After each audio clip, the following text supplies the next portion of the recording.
নমস্কাৰ আপোনালোক সকলোকে মোৰ ইউটিউব চেনেল আসাম এক্সাম কৰ্ণাৰলৈ স্বাগতম জনাইছোঁ।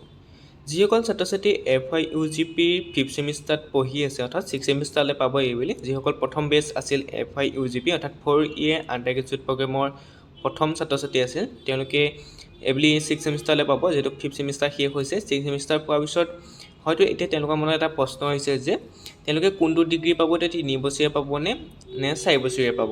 আৰু তেওঁলোকৰ কিছুমান কথা আছিল যে অলপ মাৰ্কছ বেছিয়ে পালেহে 7th ছেমিষ্টাৰ পঢ়িব পাব বা 8th ছেমিষ্টাৰ পঢ়িব পাব বা 4 বছৰীয়া ডিগ্ৰীটো লাভ কৰিব। সেই কুৱেশ্যনবোৰ আজি মই আনচাৰ আপোনালোকক দিম যাতে আপোনালোকে ক্লিয়াৰ হৈ যায় আপোনালোকৰ আচলতে কি হয় FYUGP, তেতিয়া আপোনালোকে গম পাই যাব যে আপোনালোকে কোনটো ডিগ্ৰী লাভ কৰিব। মই আজি আপোনালোকক দুখন ইউনিভাৰ্চিটি, ডিব্ৰুগড় ইউনিভাৰ্চিটি আৰু গুৱাহাটী ইউনিভাৰ্চিটি দুইখনে জনাম। আচলতে NAP চিষ্টেমটো সকলো ইউনিভাৰ্চিটিৰ কাৰণে ছেম অৰ্থাৎ ছেম প্ৰচেছৰ হয়। গতিকে ইয়াত আপোনালোকৰ ডিব্ৰুগড় ইউনিভাৰ্চিটি বা গুৱাহাটী ইউনিভাৰ্চিটি বুলি কোনো কথা নাই। গতিকে আপোনালোকে FYUGP হ'লেই হ'ল, আপোনালোকে ইয়াত ভিডিঅ'টো চালেই গম পাই যাব সকলো ইউনিভাৰ্চিটিৰ কাৰণে একেই। গতিকে আপোনালোকক মই জনাই যাওঁ, ইয়াত আপোনালোকৰ যি ডিব্ৰুগড় ইউনিভাৰ্চিটি আছিলে তাত আপোনালোকৰ ডিব্ৰুগড় ইউনিভাৰ্চিটি নহয়, যিখন তেওঁলোকৰ গাইডলাইন আছিলে FYUGPৰ কাৰণে, ইয়াত আপোনালোকৰ মই আপোনালোকৰ যিটো ডাইৰেক্ট আছে সেইটো আপোনালোকক ডাইৰেক্ট দেখুৱাই দিম ইয়াত কি কৈছিলে তেওঁলোকে, তেতিয়া আপোনালোকে গম পাব। আচলতে কি হয় আপোনালোকৰ যেতিয়া 6th ছেমিষ্টাৰ পঢ়িব, 6th ছেমিষ্টাৰ পঢ়ি শেষ হোৱাৰ পিছত 7th ছেমিষ্টাৰ আৰু 8th ছেমিষ্টাৰ অৰ্থাৎ যিহেতু 4 বছৰীয়া ডিগ্ৰী কৰিলে গতিকে 7th ছেমিষ্টাৰ আৰু 8th ছেমিষ্টাৰ পঢ়িলে আপোনালোকে 4 বছৰীয়া ডিগ্ৰী পাব। কিন্তু তাৰ আগতে তেওঁলোকে এটা কথা উল্লেখ কৰিছিলে যে তেওঁলোকে কেনেকৈ চাৰ্টিফিকেটবোৰ লাভ কৰিব। ধৰি লওক আপুনি প্ৰথম বছৰ কমপ্লিট কৰিলে, আপোনালোকে কি পাব, এখন আপোনালোকক কি দিয়া হ'ব, ডিপ্ল'মা দিয়া হ'ব। তেনেকৈ ডিপ্ল'মা প্ৰথম বছৰ গ'লে আপোনালোকক ডিপ্ল'মা দিয়া নহয়, ইয়াত উল্লেখ কৰিছে senior secondary school leaving certificate বা higher secondary certificate obtain successful completion grade 12 stage education test conducted Gauhati University. অৰ্থাৎ আপোনালোকক এখন চাৰ্টিফিকেট দিয়া হ'ব। যেতিয়া আপোনাৰ 2 বছৰ কমপ্লিট কৰিব গ্ৰেজুৱেশ্যন ডিগ্ৰীটো, তেতিয়া আপোনালোকক এখন ডিপ্ল'মা দিয়া হ'ব। আৰু যেতিয়া আপোনালোকে 3 বছৰ কমপ্লিট কৰিব, 3 বছৰ পঢ়াটো শেষ কৰিব, ধৰি লওক আপুনি পঢ়িব নোৱাৰে, আপোনালোকৰ ফাইনেন্সিয়েল প্ৰব্লেম বা তেনেকুৱা কিবা অসুবিধা আছে, তেতিয়া 3 বছৰতে ধৰি লওক আপুনি 6th ছেমিষ্টাৰ পঢ়াৰ পিছত পঢ়িব মন কৰা নাই, তেতিয়াহ'লে 3 বছৰ কমপ্লিট কৰিলে আপোনালোকে ডিগ্ৰী এটা পাব, যিটো নৰ্মেলি সাধাৰণতে আগতে আছিল যে 3 বছৰ কমপ্লিট কৰিলে এটা ডিগ্ৰী দিয়া হয়, সেই ডিগ্ৰীটো আপোনালোকে পাই যাব 3 বছৰ কমপ্লিট কৰাৰ পিছত, অৰ্থাৎ 6th ছেমিষ্টাৰ পিছত যদি আপোনালোকে পঢ়িব নিবিচাৰে। তাৰপিছত এতিয়া আহিলে 4th year অৰ্থাৎ 4 বছৰীয়া কোনে পঢ়িব পাব। ইয়াত 4 বছৰীয়াৰ ক্ষেত্ৰত দুটা আছে। ইয়াত ডিব্ৰুগড় ইউনিভাৰ্চিটি এটা কথা উল্লেখ কৰিছিলে যে আপোনালোকে 6th ছেমিষ্টাৰত 7.5 CGPA পালে, অৰ্থাৎ টোটেল আপোনালোকে প্ৰথম ছেমিষ্টাৰৰ পৰা 6th ছেমিষ্টাৰৰ ভিতৰত গোটেইখিনি মিলাই যেতিয়া এটা CGPA অনা হয়, তেতিয়া তাত 7.5 আপোনালোকে পাবই লাগিব। অৰ্থাৎ 6th ছেমিষ্টাৰলৈকে গোটেইখিনি মিলি এটা এভাৰেজ 7.5 CGPA আপোনালোকে পাব লাগিব। সেই 7.5 CGPA পালেহে আপোনালোকে 7th ছেমিষ্টাৰ পঢ়িবলৈ পাব বা 8th ছেমিষ্টাৰটো পঢ়িবলৈ পাব। কিন্তু তেনেকুৱা কথা নাছিলে। আচলতে আপোনালোকৰ ইয়াত 4 year গ্ৰেজুৱেশ্যনত 4 year যিটো ডিগ্ৰী আছে সেইটো 4 বছৰীয়া ডিগ্ৰী দুটা ধৰণৰ আছে। এটা আছে অনাৰ্ছ, এটা হৈছে অনাৰ্ছ উইথ ৰিচাৰ্চ, অৰ্থাৎ আপোনালোকৰ দুটা ধৰণৰ 4th year ডিগ্ৰী আছে, অৰ্থাৎ দুটা আপোনালোকৰ ডিগ্ৰী লাভ কৰিব। এটা হৈছে অনাৰ্ছ, এটা হৈছে অনাৰ্ছ উইথ ৰিচাৰ্চ। অনাৰ্ছটো কি হয়,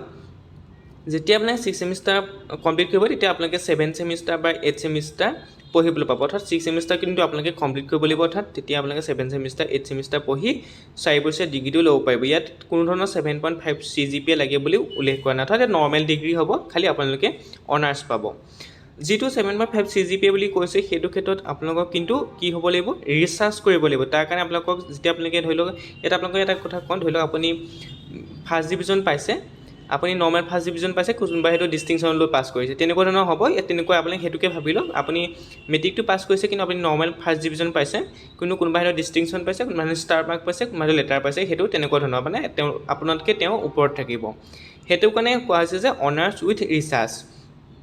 অনাৰ্ছ উইথ ৰিচাৰ্চ পঢ়িবৰ কাৰণে আপোনালোকৰ 6th ছেমিষ্টাৰ পৰ্যন্ত 7.5 CGPA হ'ব লাগিব। এইটো নহয় যে প্ৰত্যেক ছেমিষ্টাৰতে 7.5 হ'ব লাগিব, অৰ্থাৎ টোটেল মিলাই 6টা ছেমিষ্টাৰ যোগ কৰি অৰ্থাৎ যিটো এভাৰেজ ওলাব সেইটো 7.5 হ'ব লাগিব। তেতিয়াহে আপোনালোকে অনাৰ্ছ উইথ ৰিচাৰ্চ পঢ়িবৰ কাৰণে 7th ছেমিষ্টাৰলৈ অগ্ৰগতি কৰিব, অৰ্থাৎ 7th ছেমিষ্টাৰলৈ আগবাঢ়িব। গতিকে আপোনালোকে দুটা ধৰণৰ ডিগ্ৰী পাব। এতিয়া সকলো হয়তো কনফিউজটো দূৰ হ'ল যে আপোনালোকৰ সন্মুখত দুটা ডিগ্ৰী থাকিব, এটা হৈছে অনাৰ্ছ, এটা হৈছে অনাৰ্ছ উইথ ৰিচাৰ্চ। যিসকল ছাত্ৰ ছাত্ৰীয়ে 7.5 CGPA নাই পোৱা 6th ছেমিষ্টাৰলৈকে তেওঁলোকে নৰ্মেল যিটো অনাৰ্ছ ডিগ্ৰী আছে 4th year, সেই 4th year অনাৰ্ছ ডিগ্ৰীটো কৰিব পাৰিব। ইয়াত কোনো ধৰণৰ আপোনালোকৰ বাধা নাই। ইয়াত আপোনালোকে সুন্দৰকৈ 4 বছৰীয়া ডিগ্ৰীটো পাই যাব, খালি অনাৰ্ছ পাব। যদি আপুনি পঢ়িব নিবিচাৰে 4 বছৰীয়া ডিগ্ৰীটো, তেতিয়াহ'লে আপুনি 3 বছৰ 6th ছেমিষ্টাৰতে কুইট কৰি লৈ 3 বছৰীয়া যিটো ডিগ্ৰী দিয়া হয় সেই ডিগ্ৰীটো আপোনালোকে লৈ ল'ব পাৰিব 4 বছৰত পঢ়া নপঢ়া আপোনাৰ ওপৰত ডিপেণ্ড কৰিব কিন্তু মই আপোনাক কৈলোঁ যে 4 বছৰীয়া ডিগ্ৰী দুটা হয় এটা হৈছে আপোনালোকৰ অনাৰ্ছ উইথ ৰিচাৰ্চ যিটো কাৰণে আপোনাৰ 7.5 CGPA লাগিব যাতে আপোনালোকে ৰিচাৰ্চো কৰিব লাগিব কিন্তু এতিয়া এটা কথা মনত ৰাখিব অকল আপোনালোকে ডিগ্ৰীটো নহয় এতিয়া ৰিচাৰ্চো কৰিব লাগিব ৰিচাৰ্চ কৰিলেহে আপোনালোকে সেই 4 ইয়াৰ ডিগ্ৰীটো পাব যিটো অনাৰ্ছ উইথ ৰিচাৰ্চ কিন্তু আপোনালোকে যিটো নৰ্মেলটো আছে তাত আপোনালোকে ৰিচাৰ্চ কৰিব নালাগে যেনেকৈ আপুনি নৰ্মেলকৈ পঢ়ি আছে তেনেকৈ আপুনি 4 বছৰ পঢ়িলে 4 বছৰীয়া ডিগ্ৰী পাই যাব অনাৰ্ছৰ সৈতে 4 বছৰীয়া ডিগ্ৰী এটা আপোনালোকৰ এতিয়া লাভ হ'ব যিসকল ছাত্ৰ ছাত্ৰীয়ে BEd বা MAd কৰিম বুলি ভাবিছে এতিয়া যিসকলে 4 বছৰীয়া ডিগ্ৰী কমপ্লিট কৰিব তেওঁলোকে BEdটো এবছৰীয়া পঢ়িলে হৈ যাব আৰু MAdটো এবছৰীয়া পঢ়িলে হৈ যাব কিন্তু ধৰি লওক আপুনি 3 বছৰীয়া ডিগ্ৰীতে কমপ্লিট কৰি দিলে অৰ্থাৎ আপুনি 3 বছৰ ওপৰতকৈ পঢ়িব নিবিচাৰে তেতিয়া আপুনি কিন্তু MAd আৰু BEdটো এবছৰীয়া নাপাব দুবছৰীয়া পঢ়িব লাগিব গতিকে এইটো আপোনালোকৰ নিয়ম আছে গতিকে যদি আপুনি 4 বছৰীয়া ডিগ্ৰীটো কমপ্লিট কৰে নৰ্মেলটোৱে হওক বা অনাৰ্ছ উইথ ৰিচাৰ্চে হওক যদি কমপ্লিট কৰে তেতিয়া আপোনালোকে BEd এবছৰ আৰু MAd এবছৰ পঢ়িলে পাব গতিকে আপোনালোকৰ হয়তো কনফিউজন দূৰ হ'ল যে আপোনালোকে চিন্তা নকৰিব আপোনালোকে 4 বছৰীয়া ডিগ্ৰী পাব যদি পঢ়িবলৈ ইচ্ছা আছে তেতিয়া 6 ছেমিষ্টাৰ পিছত কণ্টিনিউ কৰক 7 ছেমিষ্টাৰ পঢ়ক আৰু 8 ছেমিষ্টাৰ পঢ়ক তেতিয়া আপোনালোকে 4 বছৰীয়া ডিগ্ৰী পাই যাব আৰু যিসকলে বহুত ভাল মাৰ্কছ কৰিছে অবটেইন কৰিছে 7.5 CGPA হৈছেগৈ 6 ছেমিষ্টাৰলৈকে তেওঁলোকে অনাৰ্ছো পাব লগতে ৰিচাৰ্চো কৰিবলৈ সুবিধা পাব গতিকে আপোনালোকে ৰিচাৰ্চ আৰু অনাৰ্ছ পালে এটা PhD নিচিনা ডিগ্ৰী হৈ যায় গতিকে ৰিচাৰ্চটো কৰিলে আপোনালোকে এটা PhD নিচিনা ৰিচাৰ্চ হৈ যাব অৰ্থাৎ এটা ডিগ্ৰীটো ভাল হ'ব গতিকে আপোনালোকৰ দুটা ধৰণৰ degree 4th year honours with research গতিকে আপোনালোকক এইটো মই ডিব্ৰুগড় ইউনিভাৰ্চিটিৰ ফালৰ পৰা জনাই দিলোঁ গতিকে আপোনালোকে যিসকল ছাত্ৰ ছাত্ৰীয়ে ভাবিছে গুৱাহাটী ইউনিভাৰ্চিটি কি হ'ব বা বেলেগ ইউনিভাৰ্চিটি কি হ'ব তেওঁলোককো মই জনাই দিওঁ গুৱাহাটী ইউনিভাৰ্চিটি যিখন নটিচ আছে তাৰ পৰা ভিত্তি কৰি আপোনালোকক মই জনাই দিওঁ তাত কি উল্লেখ কৰা আছে এইখন হৈছে আপোনাৰ ডিব্ৰুগড় ইউনিভাৰ্চিটি আপোনালোকে ডিব্ৰুগড় ইউনিভাৰ্চিটি নহয় গুৱাহাটী ইউনিভাৰ্চিটি মই কৈছোঁ ছেইম আপোনালোকে একবছৰত যদি কমপ্লিট কৰে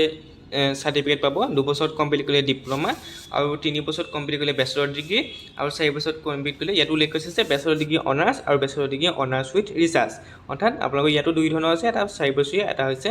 বেচেলৰ ডিগ্ৰী নন অনাৰ্ছ এটা মানে অনাৰ্ছ আৰু এটা ৰিচাৰ্চ গতিকে এইটো ছেইম প্ৰচেছ ইয়াত আপোনালোকৰ কৈছে যে বেচেলৰ ডিগ্ৰীটো পাবলৈ হ'লে আপোনালোকৰ মিনিমাম 120টা ক্ৰেডিট হ'ব লাগিব আৰু 4 বছৰীয়া যিটো অনাৰ্ছ আছে বা নৰ্মেল অনাৰ্ছ আছে বা ৰিচাৰ্চ আছে সেইটো কাৰণে 160টা আপোনালোকৰ ক্ৰেডিট প্ৰয়োজন হ'ব গতিকে ডিব্ৰুগড় ইউনিভাৰ্চিটি হওক গুৱাহাটী ইউনিভাৰ্চিটি হওক বা বেলেগ অসমৰ যিবোৰ ইউনিভাৰ্চিটি আছে ভট্টদ্বীপ ইউনিভাৰ্চিটি বড়োলেণ্ড ইউনিভাৰ্চিটি